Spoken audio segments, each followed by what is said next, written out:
Então, gostaria de agradecer imensamente, em nome do grupo, mais uma vez, o aceite do professor Rafael Torres para tratar na tarde de hoje sobre os efeitos anticompetitivos do caso United States versus Google.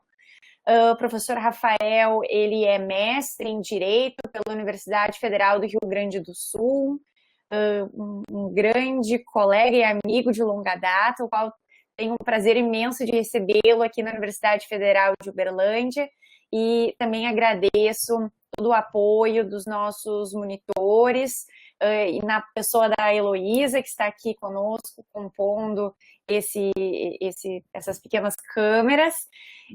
E sem, então, delongas, já passo a palavra para o professor Rafael para fazer a exposição, para que depois possamos tecer um debate, e deixo aqui o bate-papo disponível a todos, caso queiram fazer também perguntas ao professor. Professor, a palavra está com o senhor. Muito obrigado. É só uma dúvida técnica. Para passar o slide, saberia me dizer como... Eu só localizei aqui como apresentar a tela cheia. Não aparece aqui embaixo, professor. As Oi? flechinhas? Uma flechinha aqui embaixo, nessa barra branca, o senhor pode clicar e vai aparecer o próximo slide. Não, para mim não está aparecendo. Nem pelo teclado. Estou tentando avançar pelo teclado, mas também não está indo. Aparece a imagem, aparece no lado a parte de expandir para a tela toda ou não, certo? Sim. Naquela barra não aparece ali ao lado também? Aí. Mas não fui eu que cliquei. Professor, o senhor pode me avisar? Eu acho que por algum motivo eu estou como moderadora da apresentação, o senhor pode me avisar e eu passo para o senhor quando for necessário. Tá bem, combinado então. Boa tarde a todos, me chamo Rafael Nery Torres e inicialmente gostaria de agradecer a professora Tatiana Skeff de estar aqui junto com vocês hoje nesse grupo de estudos e pesquisa em Direito Internacional perante essa casa, essa instituição de ensino superior que é a Universidade Federal de Uberlândia. Não posso também deixar de agradecer aos monitores, o Daniel e a Heloísa, pela condução, pela gentileza, né, de me auxiliar aqui nessa apresentação e também pela criação da arte que serviu de publicidade para o evento hoje. Bom, vamos tratar, como o próprio título sugere, sobre os efeitos anticoncorrenciais com enfoque no caso United States versus Google. Antes de adentrarmos no caso concreto, eu acredito que seja necessário nós conhecermos um pouco mais sobre o direito concorrencial, trazer aqui alguns de seus conceitos, para que então nós tenhamos mais familiaridade com o caso, até porque ele não é muito comum para algumas, da maioria até mesmo dos operadores do direito, e para que mais adiante nós possamos analisar especificamente o direito concorrencial estadunidense, a fim de que nós consigamos com mais propriedade analisar o caso Google, que é o objeto central da nossa temática. Como sabemos, o modelo de sistema jurídico adotado nos Estados Unidos é o da Common Law, trazendo imediatamente algumas diferenças quanto ao nosso sistema, né, de Civil Law, de modo que precisamos estudar, sobretudo,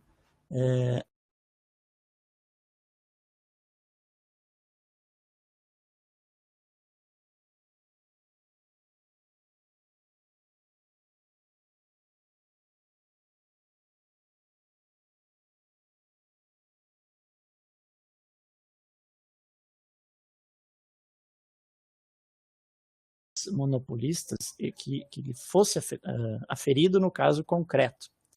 Isso quer dizer que a lei escrita estadunidense permite ao julgador, ao magistrado, fazer uma interpretação com mais amplitude do que as leis concorrenciais se comparadas com as de Civil Law. A nossa conversa de hoje, então, ela envolverá temas afetos ao direito comparado, obviamente ao direito concorrencial, ao direito também internacional, mas também nós não podemos deixar de lembrar os consumidores, que são aqueles que são diretamente afetados pelas práticas antitrusts. Buscamos hoje, então, nessa investigação, nessa pesquisa, encontrarmos possíveis respostas aos seguintes questionamentos. Como surgiu a lei antitrust? Quais seriam os seus objetivos? Quais seriam os seus remédios, né, para resolver os entraves? No caso dos Estados Unidos, quais seriam os precedentes? E se seria, de alguma forma, possível antecipar como será, eventualmente, o julgamento do caso Google. Se houver algum termo na qual não estiverem familiarizados, porque são termos bastante técnicos, também podem me interromper, né, e questionar sem momento de... sem receios. Professor, não sei se a sua câmera está ligada, não sei se o senhor poderia habilitá-la novamente embaixo da apresentação. Peço desculpas, mas eu pelo menos não estou vendo o vídeo do senhor, não sei se os demais participantes estão, mas por alguma razão ele não está aparecendo, não sei se o senhor poderia ligar. Perfeito. Agora sim? Professor, eu acho agora o senhor consegue mudar os usuários. Configuração que eu fiz. Só um pouquinho, agora ficou diversas telas aqui. Tecnologias, normal. Mas então quem sabe eu abro a apresentação dessa forma, assim, aparece para vocês? Sim. Parece. Então, aqui está no final. Então, começamos de... Querem que reinicie ou vamos dessa forma? Tranquilo? Por favor. Vamos lá. Então, finalizando essa introdução que nós fizemos, eu gostaria de ressaltar que no ano de 2016, a revista Global Competition, a revista que trata de concorrência a nível global, ela conferiu o prêmio a uma advogada brasileira elegendo-a como a melhor advogada do mundo na área. Isso é de bastante orgulho, né? Tanto por ser brasileira, especialmente também por ser mulher atuante na área. E justifica-se, parênteses, esse ênfase, porque muitos de vocês podem estar pensando que o direito concorrencial não seja uma área em que se possa advogar. Então, muito pelo contrário. Eu trouxe esse caso da Ana Paula, da doutora Ana Paula, para mostrar que sim, é possível. E independentemente da área do direito, onde os estudiosos pretendam atuar, seja por meio de um concurso público, ou então na atividade privada, ou na pesquisa, como estamos fazendo aqui hoje, o direito concorrencial ele está de braços abertos. Atualmente, existem 100 legislações entre os aproximadamente 200 estados soberanos. Essa é a prova de que inúmeros ordenamentos jurídicos incluíram em matéria de concorrência o seu seio, né? Essas legislações elas se espalharam pela América Latina, pelos antigos membros do bloco soviético, pelos tigres asiáticos, pelo continente africano, pelo mundo árabe. 2/3 dessas legislações elas passaram a vigorar a partir da década de 90, de 1990. E até então, até esse período, apenas países de economias desenvolvidas dispunham de tais ordenamentos. O direito concorrencial, ele surgiu com o papel de servir como um instrumento na tentativa de coibir e de corrigir as falhas mercadológicas, sejam elas estruturais ou até mesmo ocasionadas intencionalmente com a adoção de medidas anticompetitivas, como dumping, como abuso de posição dominante, como conluios, como formação de cartel, entre outras que são vedadas pelos ordenamentos jurídicos. De outro lado, instaurou-se uma insatisfação popular, né, assim como dos estados, instaurando-se um espírito de combate a essas práticas decorrentes da ausência de um liberalismo econômico. A primeira legislação, portanto, a regular essa matéria concorrencial, ela foi promulgada no Canadá no ano de 1889, denominada de Act for Prevention and Suppression of Combinations Formed in Restraint of Trade, introduzindo em um ambiente de common law como a justificativa de que, segundo lá o que constava em seu preâmbulo, seria conveniente declarar a lei relativa a conspirações e combinações formadas nas restrições de comércio e proporcionar aí sanções para a violação desses atos. Ainda que a legislação concorrencial canadense tenha sido a pioneira, ela não foi considerada pela doutrina como a mais relevante, digamos assim. O direito da concorrência, na forma como ele é conhecido atualmente, ele foi muito desenvolvido em razão da atividade legislativa norte-americana. De acordo com doutrinadores Augusto Jäger Jr., que foi meu orientador no mestrado, e a professora Paula Forgione, que tem um livro maravilhoso chamado Os Fundamentos do Antitrust, para limitar o poder do mercado contra os atos autodestrutíveis e também defender a livre concorrência, foi promulgado o Sherman Act, que é o nome dado, em 1890, à legislação concorrencial norte-americana. Apontam que a proteção ao pequeno empresário seria o principal fundamento para a promulgação dessa lei. Naquele período ainda vivia-se o término da Guerra de Secessão norte-americana, em 1865, marcado pela forte imigração oriunda dos países da Europa.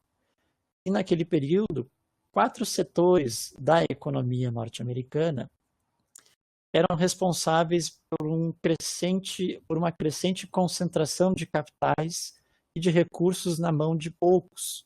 Os setores eram de ferrovias, de finanças, de siderurgia e também de petróleo.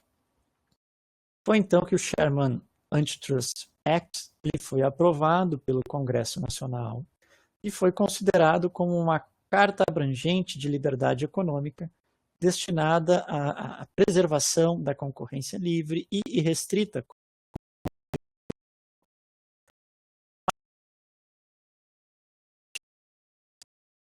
As duas outras leis antitrust dos Estados Unidos, que são o Federal Trade Commission Act, que criou também o órgão, o FTC, e o Clayton Act. Mais adiante nós vamos tratar mais profundamente cada uma delas.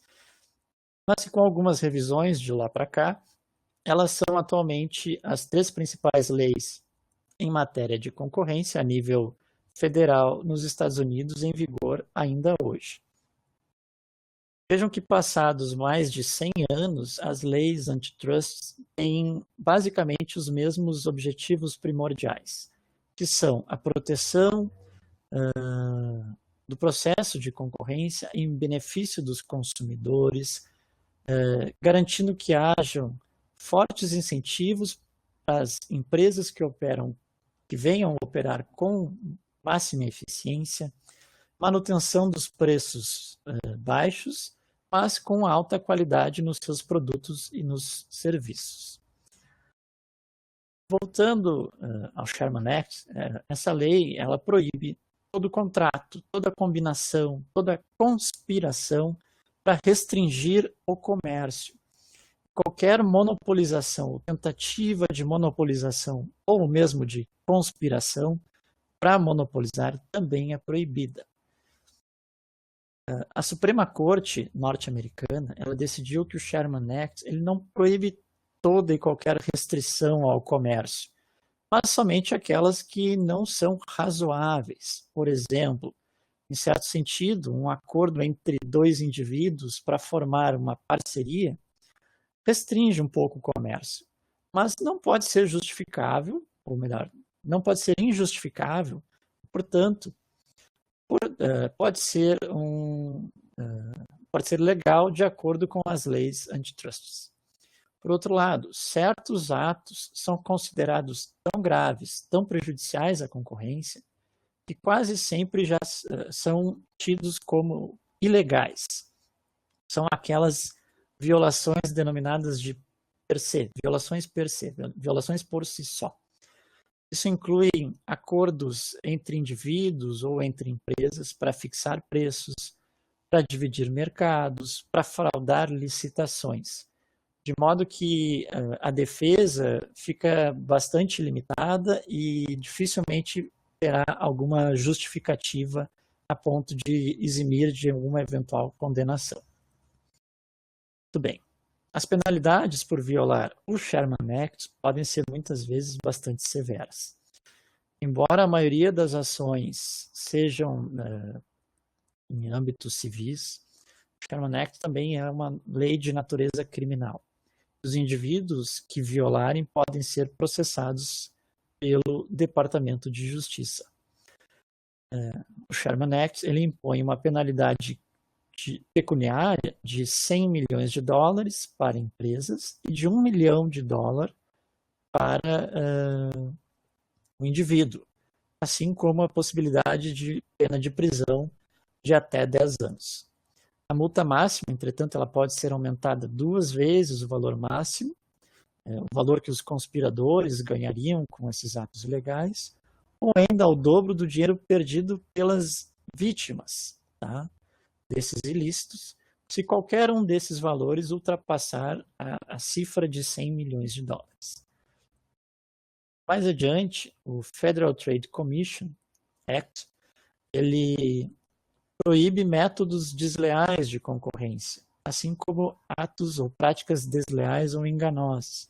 Vejam que a legislação, então, ela é esparsa. A Suprema Corte norte-americana entendeu que todas as violações ao Sherman Act também consideram uma violação ao FTC.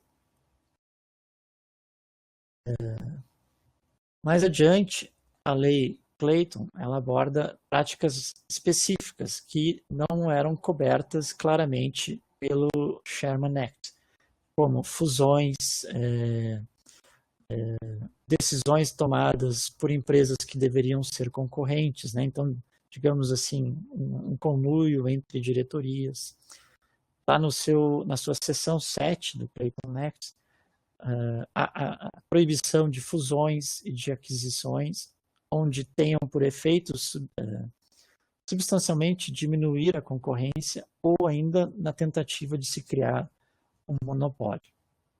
Após modificações legislativas, no ano de 1936, o Clayton Act passou também a proibir fixação de preços, de serviços e descontos discriminatórios nas negociações entre comerciantes. Então, ele também é business to business, né, como se costuma dizer, não somente entre business e consumidores. Mais adiante, no ano de 76, o Clayton Act passou por novas melhorias, né, novas reformas, e quando empresas planejassem passar por uma grande fusão ou uma grande aquisição de outra empresa, tornou-se necessário uma notificação prévia ao governo. Sem a aprovação do governo, aquela fusão ou aquela aquisição não poderia se concretizar. Além disso, além dos estatutos federais, né, desses 3 aqui que mencionamos, a maioria dos estados dos Estados Unidos também possuem legislações antitrusts que podem ser aplicadas pelos seus procuradores gerais estaduais ou ainda por demandantes privados. Muitos desses estatutos, obviamente, devem estar baseados na lei federal e em sintonia com elas. Até aqui, posso afirmar para vocês que a legislação norte-americana não diverge tanto das legislações concorrenciais de outros países. Inclusive, cito o Brasil, a legislação chinesa, a legislação da União Europeia, que se assemelham quando se tratam da aplicação extraterritorial da legislação.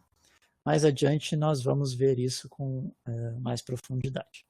Também se assemelham quando tratamos de acordos de monopólio, de abuso de posição dominante, de operações de atos de concentração, com algumas peculiaridades, mas bastante próximas. Entretanto, me parece aqui que, como estamos estudando um sistema jurídico baseado na common law, a análise legislativa não se torna problema. Teríamos também analisar os precedentes em matéria concorrencial nos Estados Unidos. Então, eu trago para vocês alguns casos, certo? De condenações por situações de monopólio, assim como no caso do Google. O primeiro deles foi uma condenação da Standard Oil Company, que era, na época, o maior trust petrolífero dos Estados Unidos. Nesse caso, a empresa ela foi condenada por monopolizar e por restringir o comércio interestatal norte-americano de petróleo, através de uma série de ações. A corte que julgou, ela aplicou a seguinte penalidade: de dissolver a combinação, certo? Dissolver esse monopólio, e ordenou a venda das ações da empresa. Vejam que vigia aqui na época somente o Sherman Act. E essa lei ela foi muito criticada pela sua rigidez, visto que as punições eram voltadas aos ilícitos per se. Isso é, a simples constatação da conduta, da sua existência, já ensejava em uma condenação. Ainda, a generalidade dos termos contidos na norma e a ausência de uma definição legal não trazia segurança jurídica suficiente, e as disposições trazidas no texto legislativo não foram suficientes para alcançar os objetivos almejados pela norma concorrencial. Dessa forma, lá em 1914, esse julgamento ele serviu como substrato para a promulgação do Clayton Act, e que trouxe aí uma nova onda de reformas. Vejam então a relevância que teve esse caso, ocasionando significativas mudanças, significativas reformas na legislação concorrencial norte-americana. O segundo caso da AT&T, ele foi ajuizado em 1974 pelo Departamento de Justiça norte-americano, onde acusou a empresa de comportamentos anticoncorrenciais e já pedia lá na sua petição inicial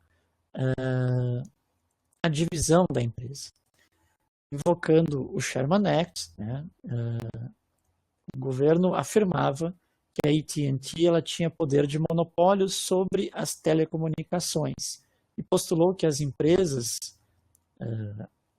a empresa vendesse algumas de suas subsidiárias, como algumas fabricantes, a Western Electric e Bell Laboratories.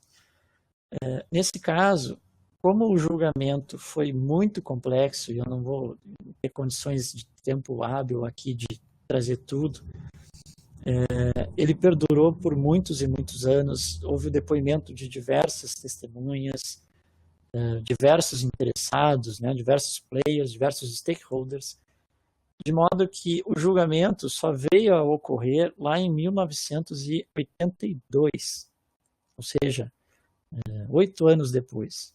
Então, nesse interim, nesse meio tempo, a tecnologia evoluiu, os regulamentos que tratavam as telecomunicações também se modificaram, de forma que essas mudanças tecnológicas e econômicas ocorridas depois do ajuizamento da ação impôs novas modificações na ação. Então, ela basicamente teria perdido, de certa forma, o seu escopo original. Outros casos que trago aqui para vocês, o primeiro deles, o da Kodak, na época, ela controlava 96% do mercado de filmes e de câmeras nos Estados Unidos. Esse julgamento ele foi concluído somente no ano de 1921, resultando em um decreto de consentimento que impediu a Kodak de vender qualquer filme de rótulo privado sobre o seu rótulo. Mais adiante, a Kodak ela começou a comercializar filmes coloridos. Vejam aí o desenvolvimento também da tecnologia. De slides chamados Kodak Chrome, lá no final de 1930. E também da Kodak Color, que eram filmes coloridos, lá em 1954. Naquela época, ela já detinha mais de 90% do mercado do cinema colorido. Então, houve uma nova violação concorrencial, tendo o segundo julgamento, né, e um novo veredito, obrigando a Kodak a licenciar o seu processamento a terceiros. E, por fim, mas não menos importante, o caso Alcoa, né, da Aluminium Corp, no qual surgiu a teoria dos efeitos, que eu referi anteriormente sobre a aplicação extraterritorial. Então, nesse julgamento, os julgadores aplicaram direito interno a fatos ocorridos extraterritorialmente. Vejam que, apesar de um comportamento limitador da concorrência ter sido realizado no exterior, esses fatos eles puderam ser sentidos dentro dos Estados Unidos. Tá? E dessa forma, os julgadores entenderam por condenar as empresas pelos danos causados, ampliando aí a jurisdição extraterritorialmente, com base em seu ordenamento jurídico. A Alcoa, né, ela detinha em 1938 cerca de 90% do mercado de lingote de alumínio virgem e estava envolvida em um cartel internacional com vários produtores de alumínio, canadenses e europeus, para monopolizar esse mercado de alumínio.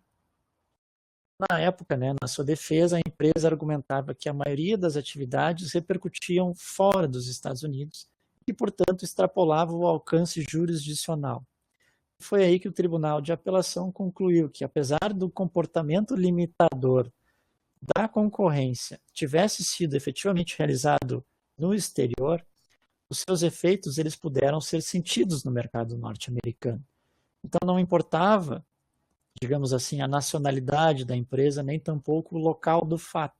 Segundo a teoria dos efeitos, tendo sido sentidos efeitos econômicos no país, então eles poderiam tomar medidas visando a solução dessas práticas anticompetitivas. Vejam que com a atual internacionalização da atividade mercantil, os agentes econômicos estão cada vez mais internacionais, ultrapassando as fronteiras físicas. E a teoria dos efeitos ela foi incorporada não somente no ordenamento jurídico dos Estados Unidos. Ela também está presente no Brasil, ela também está presente na China, também está presente na legislação da União Europeia. São alguns exemplos, né? Também existem diversos outros. Muito bem. Fechando esse gancho, em que tratamos de alguns precedentes em matéria concorrencial lá nos Estados Unidos, nós conseguimos denotar que sua legislação ela é bastante extensiva, né, quando se trata do alcance jurisdicional, assim como bastante gravosa, permitindo inclusive a cisão da empresa, permitindo a prisão dos empresários, entre outras penas pecuniárias também. Como o caso do Google está bastante incipiente, nós não podemos ainda prever qual será a sua definição. Mas com base nesse conhecimento que nós estamos aqui formando em relação ao regramento sobre monopólio, pelas leis americanas e pelos julgamentos de casos semelhantes, creio que seja possível concluir que o processo será bastante longo, bastante complexo, sobretudo por envolver diversos stakeholders, diversos players ali, né? E a solução deve também ser bastante onerosa. Passamos então a analisar o caso Google.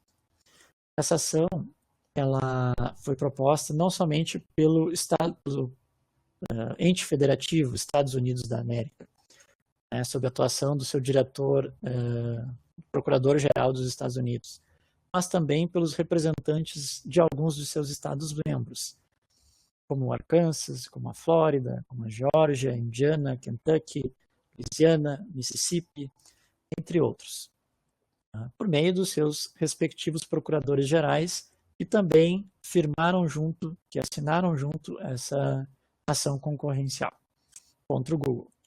O fundamento dela é a seção número 2 do Sherman Act, que vem descrito lá no capítulo 15 do Código norte-americano, seção número 2, para impedir que o Google mantenha ilegalmente monopólio nos mercados de serviço de pesquisa, né, de publicidade de pesquisa, de publicidade de texto nos Estados Unidos, através de algumas práticas anticompetitivas e excludentes da concorrência, com o objetivo, né, de remediar os efeitos dessa conduta.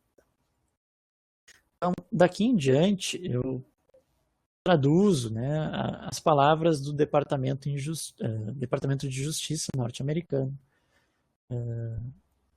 que fazem parte da petição que ensejou no ajuizamento dessa ação objeto do nosso estudo.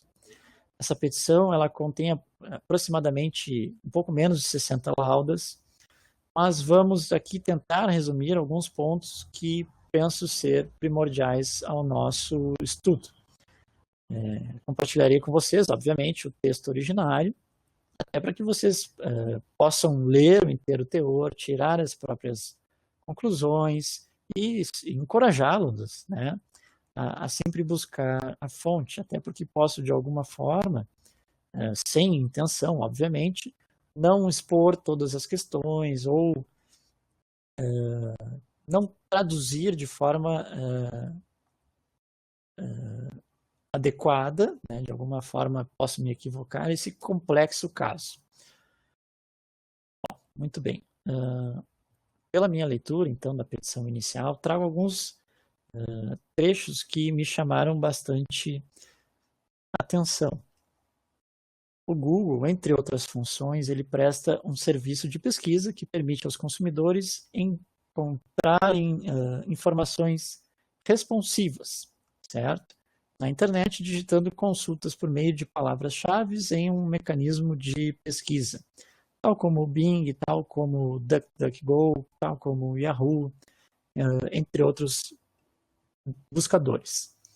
De acordo com fontes obtidas pelo Departamento de Justiça, de dados públicos lá nos Estados Unidos, o Google hoje domina um mercado de aproximadamente 88% de market share, de participação de mercado, seguindo muito atrás pelo Bing, com cerca de 17%, o Yahoo com menos de 4% e o DuckDuckGo com menos ainda de 2%.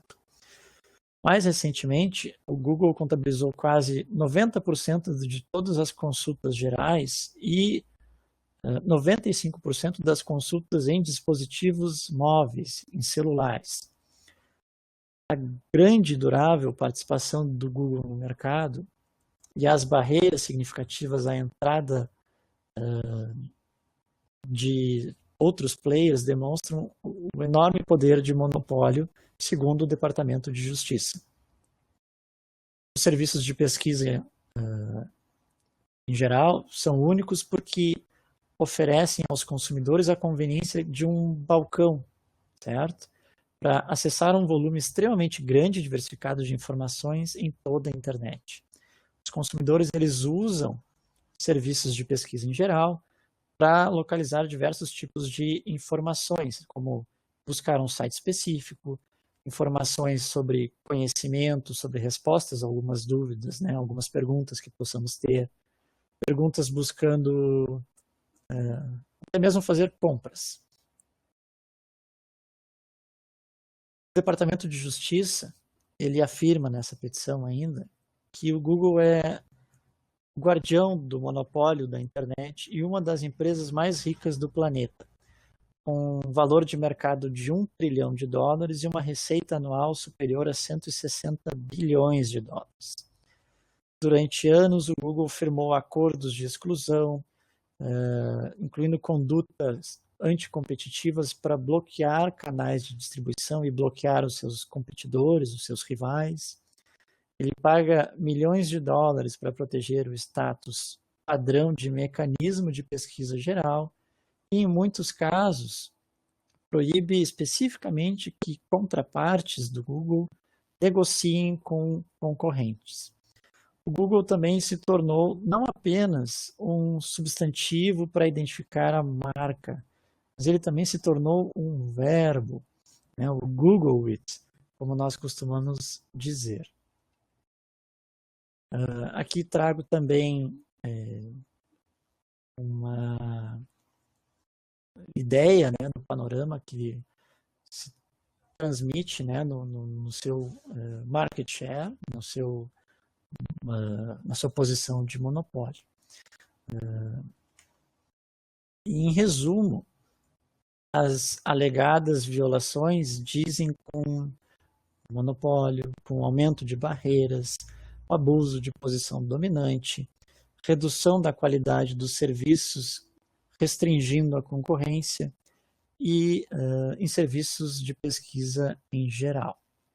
A conduta do Google, então, segundo também o Departamento de Justiça, prejudicou os consumidores, incluindo aí dimensões como a privacidade, a proteção de dados, o uso de dados dos consumidores, diminuindo o poder de escolha, na pesquisa de serviços e impedindo aí a inovação.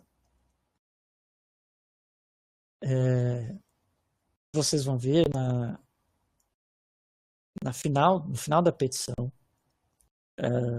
há, como nós chamamos aqui no Brasil, o fácil exposto, né? O que os americanos chamam de pedido de alívio.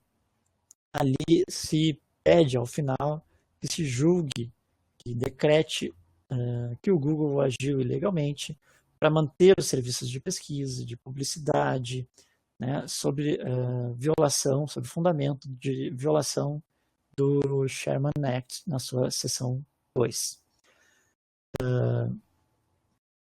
Também que se insira o alívio estrutural conforme necessário para curar qualquer dano anticompetitivo, que se impeça que o Google continue a envolver em práticas anticompetitivas, dentre diversos outros pedidos, certo?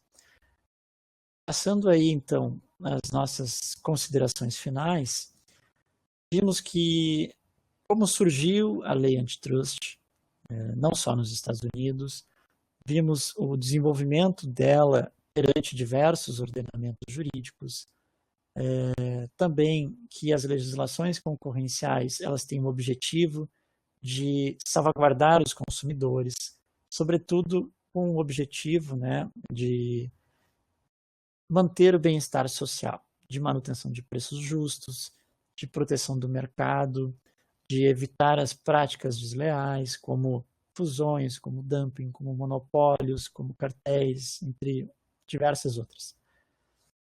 Analisamos aqui quais são os remédios antitrust no caso estadunidense, que em alguns momentos chegou a dissolver a participação societária naqueles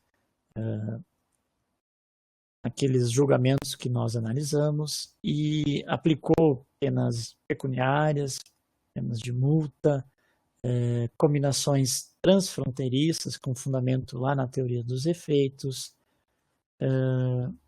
Vimos também as penalidades, né? Elas são bastante gravosas e assim nós podemos ter mais ou menos uma ideia dos rumos que podem ser dados ao caso Google.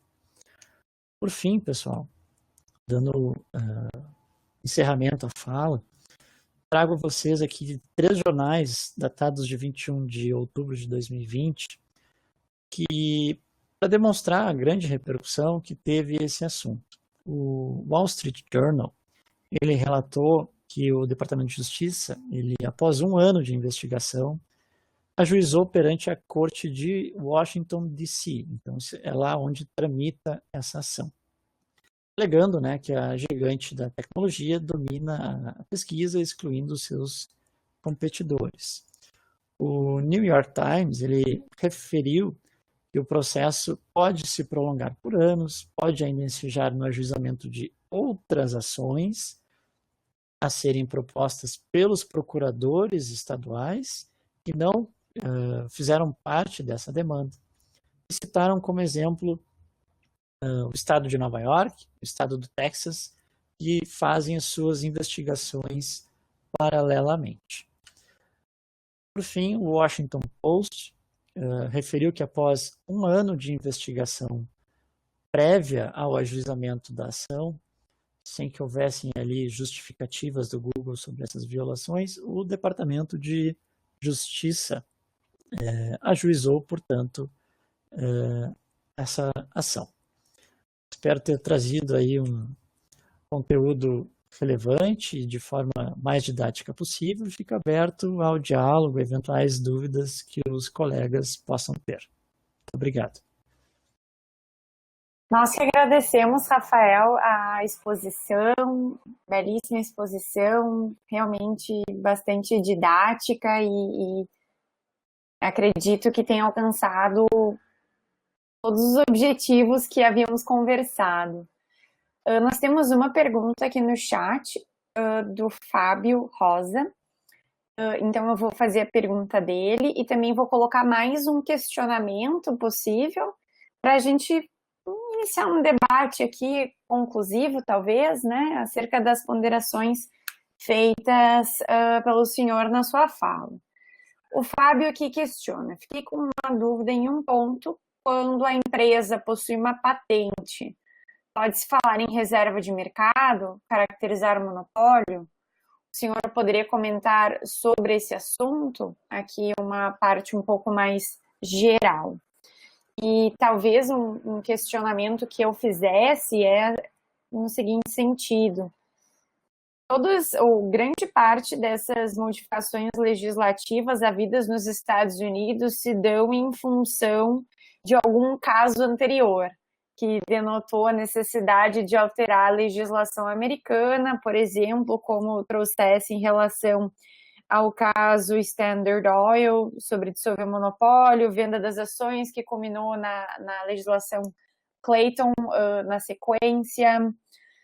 E por diversas vezes, diversas empresas, à época bastante relevantes, como a Kodak, inclusive, né, no seu tempo, enfim, tiveram ações nos Estados Unidos. E agora nós vemos uma ação contra o Google, que não é a única existente, né? O Google já foi multado, por exemplo, no âmbito da União Europeia anteriormente, e, salvo engano, existem outros países que também multaram o Google em relação às suas práticas anticompetitivas.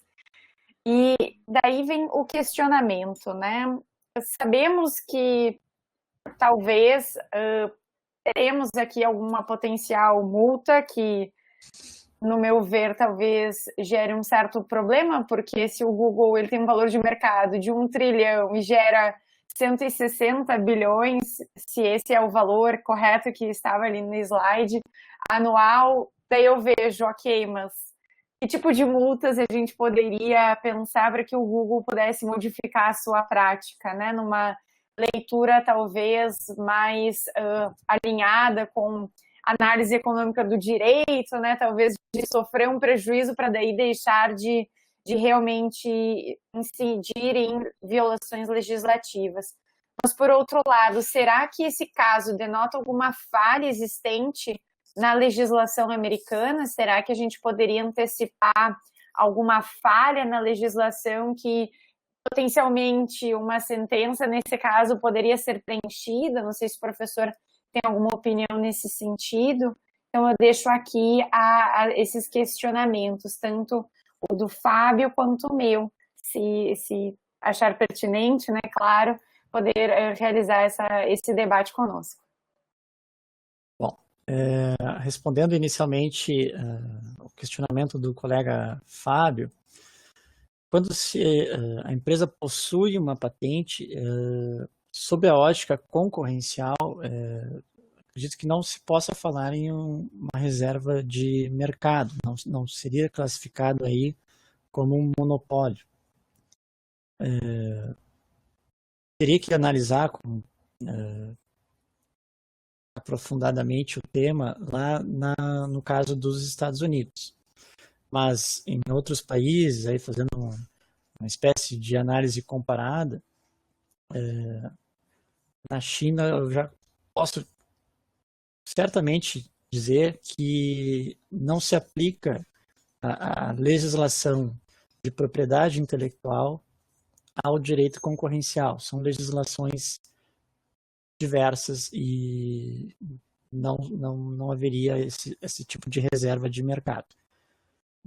Teria que confirmar se isso se repete também nos Estados Unidos. Então, acredito que não seja uma caracterização de monopólio.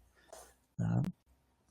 Espero ter respondido aí ao questionamento do Fábio, mas não teria subsídio aqui nesse momento para te dar essa resposta de forma contundente, tá? No caso norte-americano, mas se analisarmos sobre a ótica comparada, né, outros países agem dessa forma, então acredito que seja semelhante nos Estados Unidos. E sobre o questionamento da professora Tatiana, a legislação antitrust, ela, nos Estados Unidos, ela é bastante ampla, ela é bastante antiga, diversos momentos, né? A primeira delas de 1890. Então, acredito que isso tenha sido realizado de forma proposital para que os julgadores digamos assim, dos anos futuros pudessem, ou melhor, não dependessem de uma reforma legislativa para poder combater as práticas anticoncorrenciais. Então, acredito que propositadamente, ela é mais ampla, ela é mais aberta, e respondendo também ao questionamento se seria ela suficiente para combater o Google diante desse poderio econômico que ele dispõe, realmente talvez não seja. Eu, honestamente, não tenho como confirmar se uma multa pecuniária vai ser suficiente, ou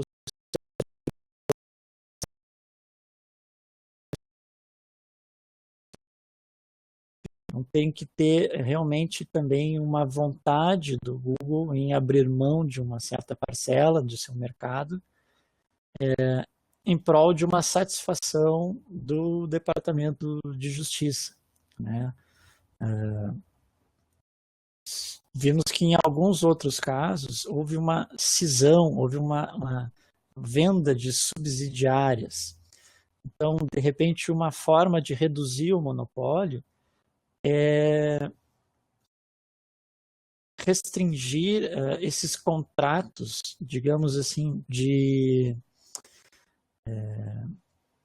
buscador padrão. Hoje, por exemplo, quem compra um celular da marca Apple, que é um concorrente direto do Google, abre lá o navegador e buscador padrão é o Google. Isso é um contrato bilionário. De repente, se o Departamento de Justiça conseguisse já dar fim a esse contrato, já seria um grande início. Não só com a Apple, com qualquer marca de celular, até mesmo de prestadores de telefonia. assim como temos aqui, claro, a Vivo, a TIM, lá eles têm outros prestadores, na qual o Google também dispõe de contratos. Então, de repente, a forma de coibir seria vedando a realização dessas práticas. Ou seja, o consumidor vai ter que abrir seu navegador e aí entrar no site que melhor desejar, seja o Bing, seja o Yahoo, seja o DuckDuckGo, enfim, mas que não fique um buscador padrão, né? De forma que os outros players, os outros concorrentes também consigam crescer nesse mercado. E assim, ao que me parece, quando eu não sei que sistema operacional vocês usam nos seus computadores, mas aqui eu uso o Windows.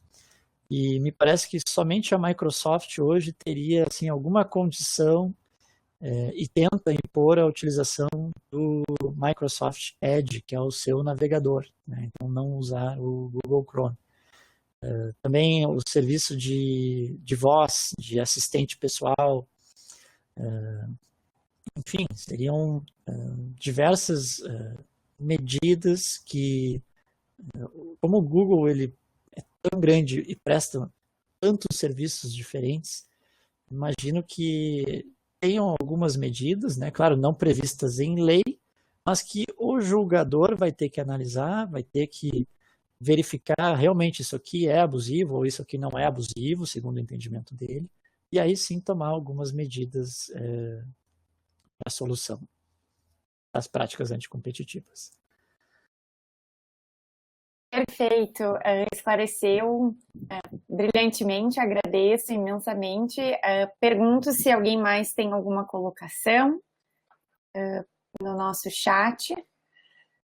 Enquanto eu espero, pessoal, eu concordo contigo, acredito que na atual conjuntura, a sociedade da informação que nós temos hoje, com a velocidade que nós temos do desenvolvimento tecnológico, lidar com a legislação, talvez no modelo norte-americano de common law, a partir do juiz podendo fazer essa interpretação a partir dos seus preceitos, enfim, e aplicando-os na prática, seja realmente, né, uma alternativa desse modelo, enfim, para trazer algum tipo de parâmetro ou limitação ao Google. E concordo contigo que, por vezes, se mostra difícil algum tipo de reprimenda, seja no âmbito pecuniário ou, inclusive, de prisões dos diretores, porque isso não vai tirar a prática anticompetitiva que ele vem exercendo. Então, talvez essas outras medidas e análises de outros contratos seja realmente melhor, especialmente nessa sociedade da informação. Mas, de toda sorte, muito obrigada, elucidou bastante. Pelo menos agora sabemos do que se trata, de fato, né, o caso Google.